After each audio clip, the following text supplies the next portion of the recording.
Bonjour, très heureux qu'on puisse se retrouver aujourd'hui et j'aimerais simplement vous poser une question. Est-ce qu'il vous est déjà arrivé, à un moment donné de votre vie, de rêver de succès, de rêver de victoire, de rêver de réussite? Et puis, il arrive que vous ne marchiez pas dans le succès ou dans la réussite comme vous l'aurez espéré. Eh bien, j'aimerais vous dire que cela est possible de pouvoir marcher dans le succès et dans la réussite parce que Dieu l'a prévu pour chacun de nous. Je vous dirais par exemple, dans la parole de Dieu, nous irons dans le livre du Deutéronome, au chapitre 28. L'Éternel fera de toi la tête et non la queue. Tu seras toujours en haut, tu ne seras jamais en bas, lorsque tu obéiras aux commandements de l'Éternel ton Dieu que je te prescris aujourd'hui, lorsque tu les observeras et les mettras en pratique, et que tu ne te détourneras ni à droite ni à gauche de tous les commandements que je vous donne aujourd'hui pour aller auprès d'autres dieux et pour les servir. Voilà donc déjà une règle pour marcher dans la réussite et le succès. Et dans cette règle, qu'est-ce que Dieu a dit? Il dit, l'Éternel fera de toi la tête et non la queue. Tu seras toujours en haut et non en bas. Donc, Dieu a prévu quelque chose pour toi. Dieu a prévu quelque chose pour moi, c'est de te donner cette victoire. C'est de te donner ce succès. C'est vraiment de te donner cette réussite-là. Tu seras toujours en haut, tu ne seras jamais en bas.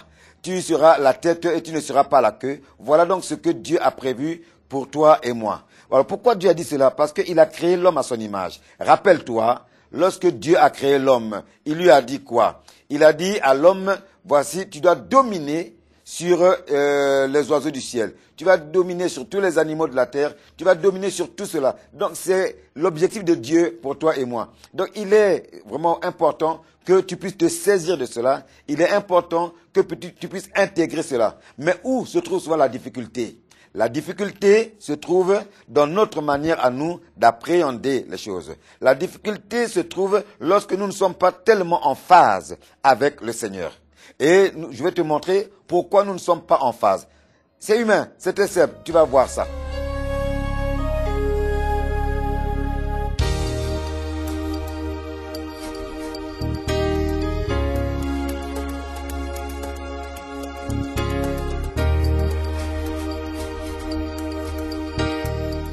Dieu veut te faire entrer dans un cycle de victoire. Dieu veut également me faire entrer dans ce cycle de victoire. Pourquoi? Parce qu'il est écrit dans la parole de Dieu que Dieu a préparé des œuvres d'avance. Nous avons simplement à les pratiquer. Nous n'avons pas à créer d'autres œuvres, nous avons simplement à pratiquer les œuvres que Dieu a préparées d'avance. À l'exemple, par exemple, je prends un exemple. Tu aimerais te rendre au supermarché. Il y a une voiture. Donc tu ne vas pas te mettre aujourd'hui à fabriquer une nouvelle voiture, un nouveau concept de voiture. Il y a une voiture qui est déjà disposée. Tout ce que tu as à faire, c'est de rentrer dans cette voiture, d'actionner le démarreur et les leviers de vitesse et tu te rends au supermarché. Pareil pour le bus. Tu as un bus qui part d'un point à un autre. Et tu aimerais donc aller du point A au point B. Et tu sais que ton bus passe par là. Tu ne vas pas encore créer d'autres choses, d'autres systèmes de transport. Si tu veux aller là, la municipalité avait déjà tracé les lignes pour le parcours du bus. Tu n'as qu'à simplement te mettre à au premier arrêt du bus. Ensuite, tu montes dans le bus et le bus te conduit jusqu'à ta destination. Dieu a préparé des œuvres d'avance. Nous n'avons simplement qu'à les pratiquer. Voilà comment nous pouvons entrer dans le cycle de la victoire. Jésus a dit que ces œuvres sont bonnes. Parce que les œuvres qui ont été créées d'avance, pour nous, elles sont bonnes. Donc, elles ne sont pas de mauvaises œuvres. Alors, quels sont les différents points? On va essayer de les énumérer un à un. Premièrement, tu dois savoir que les grandes réussites, comme les grands amours, comme les grands succès, impliquent des grands risques. Il n'y a rien pour rien. Donc, comme ça implique des grands risques, ça implique également des grands sacrifices. Matthieu nous le dit dans son évangile au chapitre 10, que les grands risques, les grands amours, les grands succès impliquent des grands sacrifices. Nous voyons également quelqu'un qui veut aller très très loin dans la vie. Il est obligé de faire des études. Il veut aller loin dans ses études, mais il est obligé de sacrifier du temps pour réussir, pour arriver justement à ce qu'il a déterminé au départ en lui. Deuxième chose, nous avons la loi des 3 R. C'est-à-dire le respect de soi-même, le respect des autres et la responsabilité de tous nos actes. Le respect de soi-même, il est important que j'apprenne à me respecter, il est important que je respecte les autres et il est important que je sois conscient de la responsabilité de chacun d'entre nous. Matthieu nous le dit également et nous allons lire ce passage.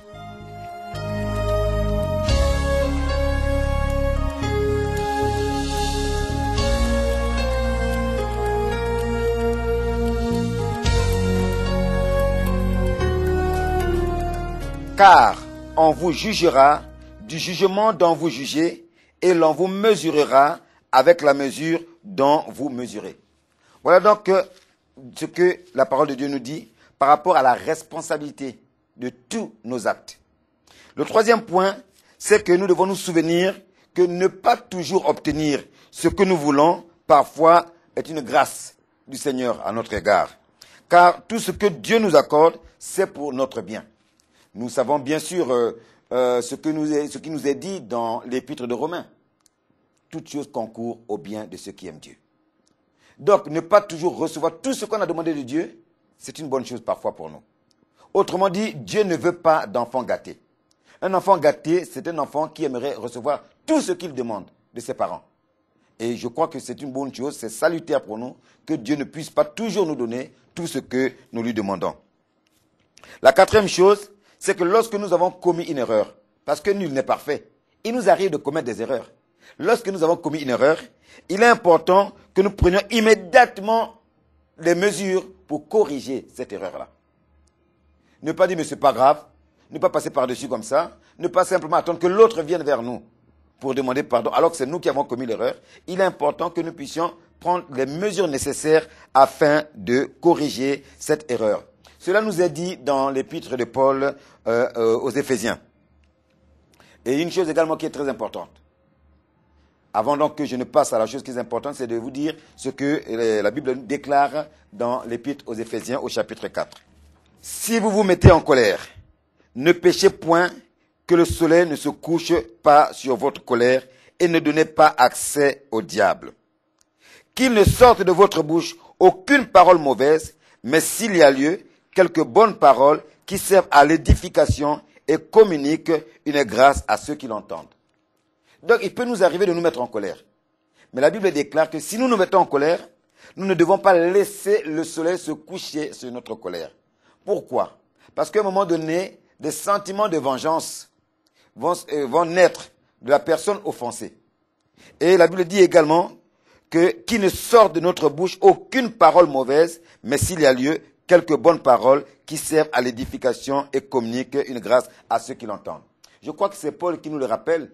Il dit, au reste frères, que tout ce qui est vrai, tout ce qui est juste, tout ce qui est vertueux, tout ce qui est digne de louange, soit dans votre pensée. Donc nous pouvons contrôler ces choses en nous.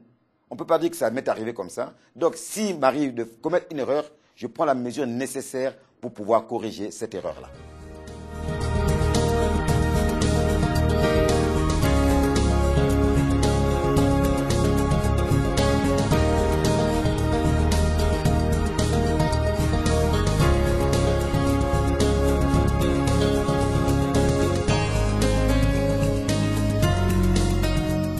Je parlais donc du 5e point tout à l'heure, c'est de ne pas laisser une petite dispute meurtrir une grande amitié.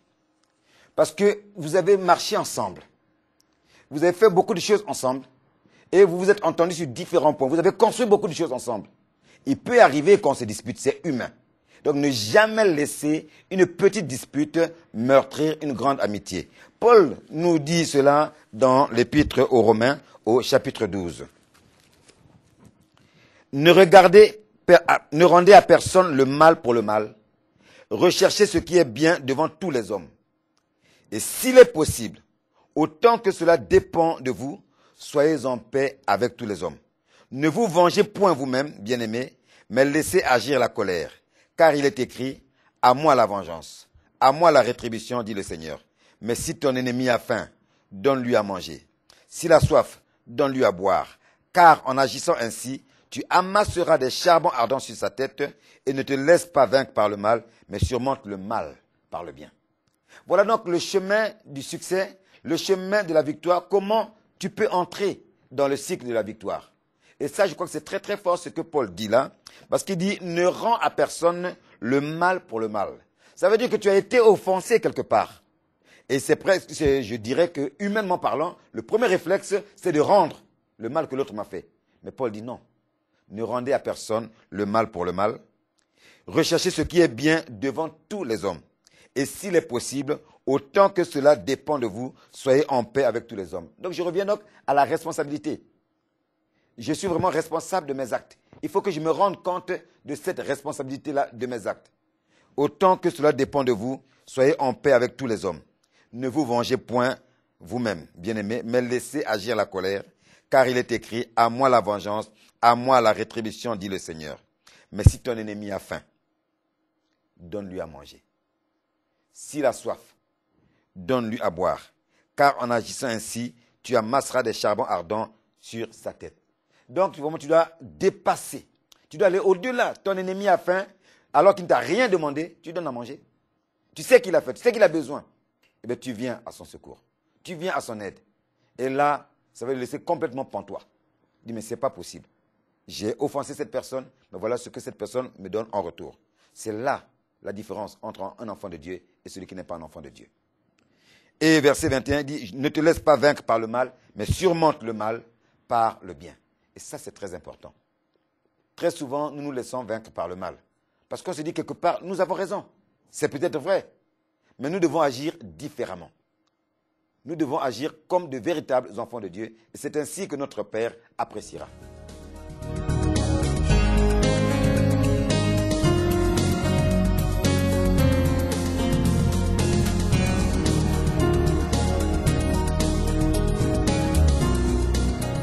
Le sixième pas que nous avons à faire, c'est de passer un peu de temps tout seul, chaque jour, en tête à tête avec le Seigneur. À nous de prendre la décision de passer ce temps avec le Seigneur.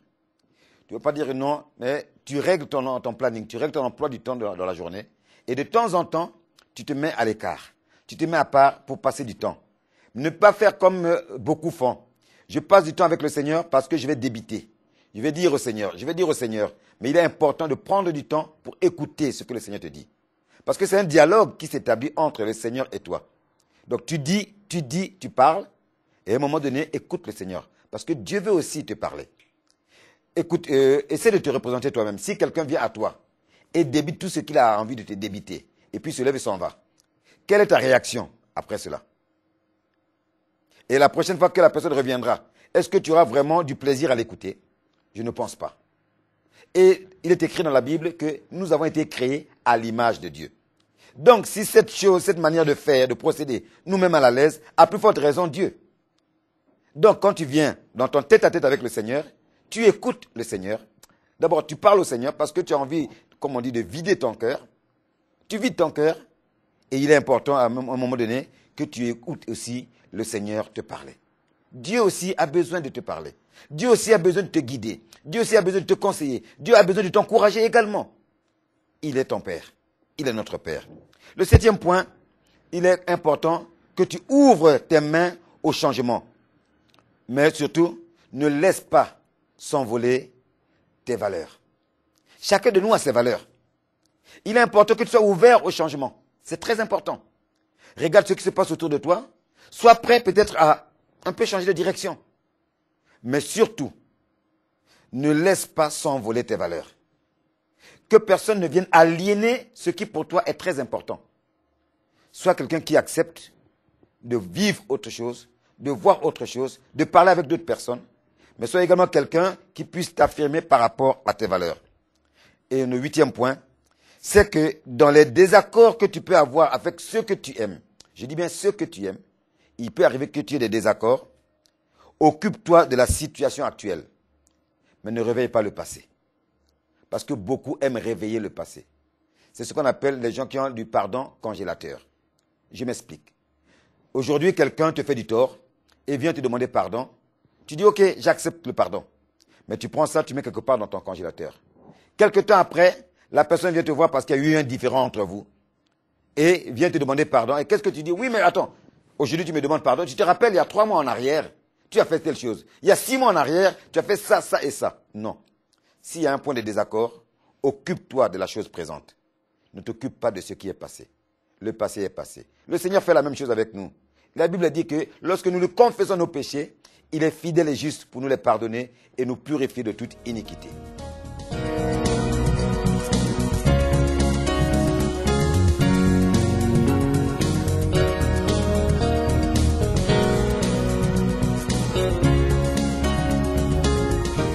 Dans le livre des Proverbes, il est écrit « Commencer une querelle, c'est ouvrir une digue. Avant que la dispute s'anime, retire-toi. » Et voilà pourquoi il est important que tu ne puisses pas revenir sur le passé. Quand tu commences une querelle, tu ouvres une digue. Alors, évite d'ouvrir une digue. Le 9e point, il est important de partager ton savoir. C'est le meilleur moyen de t'enrichir. Donne et il te sera donné, dit la parole de Dieu. Partage ton savoir, ce que tu sais faire. Partage-le avec d'autres. C'est le meilleur moyen pour que tu puisses t'enrichir. Parce que lorsque tu vas partager ton savoir, ce savoir que tu as communiqué aux uns, certains vont le prendre, vont le communiquer à d'autres. Et chacun, de la manière dont il va recevoir ce savoir, va peut-être l'améliorer. Et peut-être au bout du compte, tu te rendras compte que ce que tu avais semé ici a été développé d'une certaine manière et en bout de chaîne, il sera même mieux. Et tu pourras encore en bénéficier. Voilà pourquoi il est important de partager son savoir parce que c'est le meilleur moyen pour toi de pouvoir t'enrichir. Et nous allons voir quelques règles. Je vais éditer quelques-unes, mais la liste ne s'arrête pas là. Tu peux continuer, mais seulement voir ensemble quelques règles qui permettra que toi et moi, chacun d'entre nous, nous avons la possibilité, la capacité de pouvoir être heureux. La première règle, c'est laquelle? C'est que, 1, il est important que tu libères ton cœur de la haine.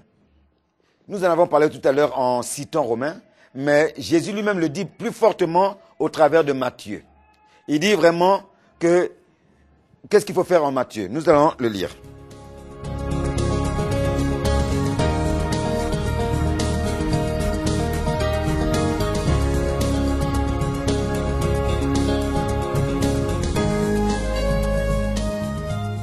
Vous avez appris qu'il a été dit, tu aimeras ton prochain et tu haïras ton ennemi.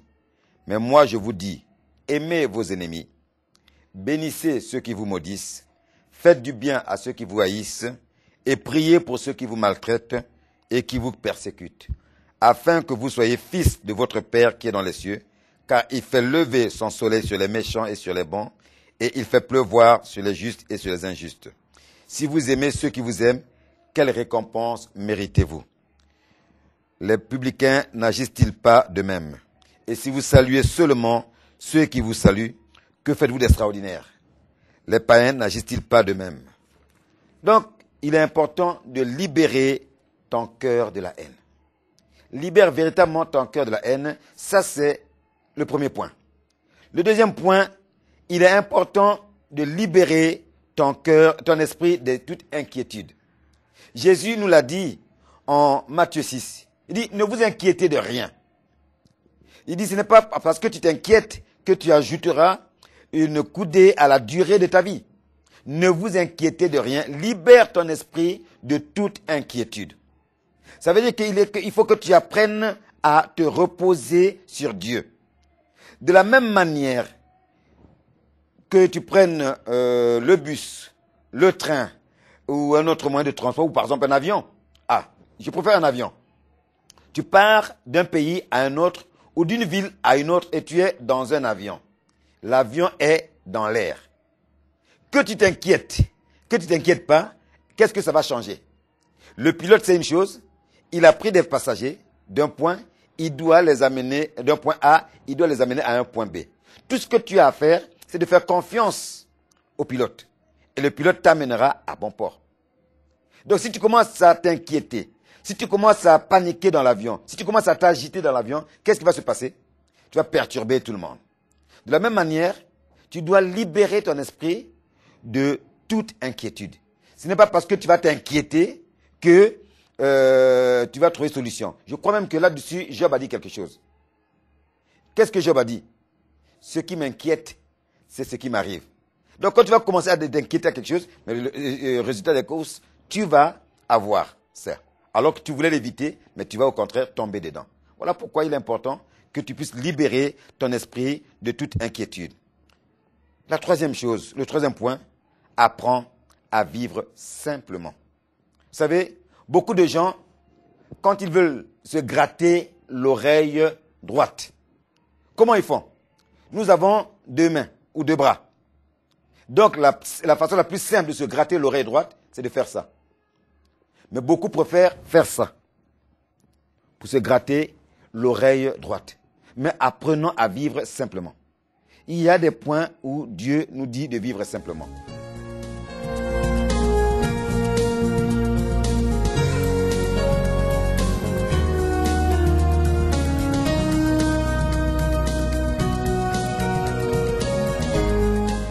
Car nous n'avons rien à porter dans le monde et il est évident que nous n'en pouvons rien emporter. Si donc nous avons la nourriture et le vêtement, cela nous suffira.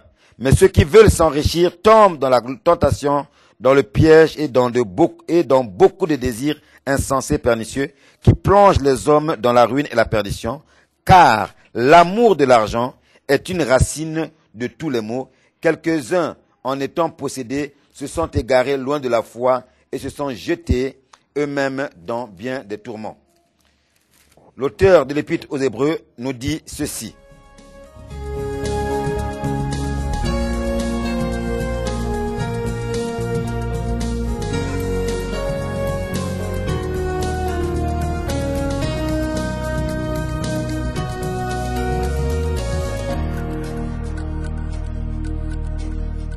Ne vous livrez pas à l'amour de l'argent. Contentez-vous de ce que vous avez, car Dieu lui-même a dit, je ne te délaisserai point et je ne t'abandonnerai point. C'est donc avec assurance que nous pouvons dire, le Seigneur est mon aide, je ne craindrai rien, que peut me faire un homme? Et si tu te rappelles, c'est le passage que nous avons lu tout à l'heure dans Ésaïe 42, où Dieu a dit, je ne te laisserai point, je ne t'abandonnerai point. Donc apprends à vivre simplement, à te reposer sur Dieu. Dieu saura prendre soin de toi. 4e point, donner plus. Semer pour moissonner. Si tu ne sèmes pas, comment veux-tu moissonner? Donc, il est important déjà, au lieu d'apprendre à moissonner, d'apprendre d'abord à semer. Parce que beaucoup apprennent à moissonner au lieu d'apprendre à semer. Donne plus, donc sème pour que tu puisses moissonner. Une fois que tu as semé, attends-toi à moins. Si tu en as plus, gloire à Dieu. Mais si tu en as moins, ok, au moins tu ne seras pas déçu. Donc attends-toi à moins. Et surtout, attends-toi plus au Seigneur et attends-toi moins aux hommes. Sache une chose, la vie va essayer de t'engloutir de toutes sortes d'ordures. La vie, elle est comme ça. Mais la chose ou le truc pour te sortir du trou, c'est de te secouer pour avancer. Chacun de tes ennuis est une pierre qui te permet de progresser. Ne vois pas tes ennuis comme un obstacle qui te bloque. Mais chacun de tes ennuis est une pierre qui te permet de progresser. Et tu peux sortir du puits le plus profond en te disant que jamais tu ne dois t'arrêter. Il ne faut jamais abandonner. Mais secoue-toi. Secoue-toi. Les pierres ou les ordures qui seront sur toi, lorsque tu vas te secouer, vont tomber et tu pourras marcher dessus. Et tu verras qu'au fur et à mesure, tu vas progresser. Voilà pourquoi le Seigneur a dit, je ferai de toi la tête et non jamais en bas. Tu seras toujours en haut. Si tu le désires, nous allons prier. Je te demande de poser simplement ta main droite sur ton cœur. Pourquoi? Parce qu'il est écrit dans la parole de Dieu que les sources de la vie se trouvent au niveau de notre cœur. Et nous allons prier par rapport à ça. Seigneur, je te rends gloire, je te bénis pour mon bien-aimé, pour ma bien-aimée qui en ce moment précis est en train de m'écouter. Seigneur, tu es le Dieu qui a dit dans ta parole, tu fais de nous la tête et non la queue. Nous serons toujours en haut, jamais en bas. Ce n'est pas nous qui allons le faire, mais c'est toi qui vas le faire. Seigneur, merci simplement de permettre à chacun de pouvoir entrer dans les œuvres que tu as préparées d'avance. Que nous puissions intégrer cette notion que nous avons simplement à entrer dans les œuvres que tu as préparées d'avance. C'est là la clé de notre succès. C'est là la clé de notre victoire. C'est là mon Dieu, la clé que nous pouvons vraiment réussir en tout temps. Merci Père. Au nom de Jésus, j'ai prié. Amen.